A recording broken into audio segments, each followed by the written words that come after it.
MQM Pakistan ने सिंध के budget को अक्सर मुस्तरद कर दिया। अपोजिशन लीडर अली खुर्शीदी ने कहा है कि मुराद अली शाह का जाबिराना रवैया काबिल मुज़म्मत है। जाली अददी बुनियाद पर दो मिनट में बजट पास करने नहीं देंगे।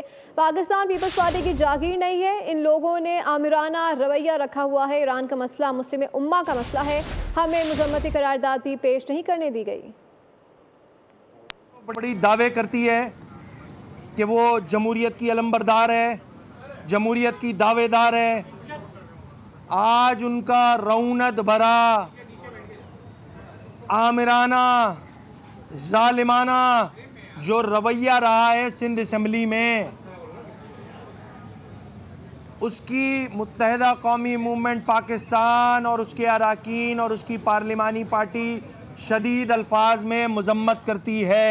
मैं आपको बिल्कुल कैटेगोरिकली ये बात कह रहा हूं, इस बजट का सूबा सिंध के अवाम से और पूरे सूबा सिंध से कोई ताल्लुक नहीं है। सिर्फ ईरान का मसला नहीं है, मुस्लिम उम्मा का मसला है।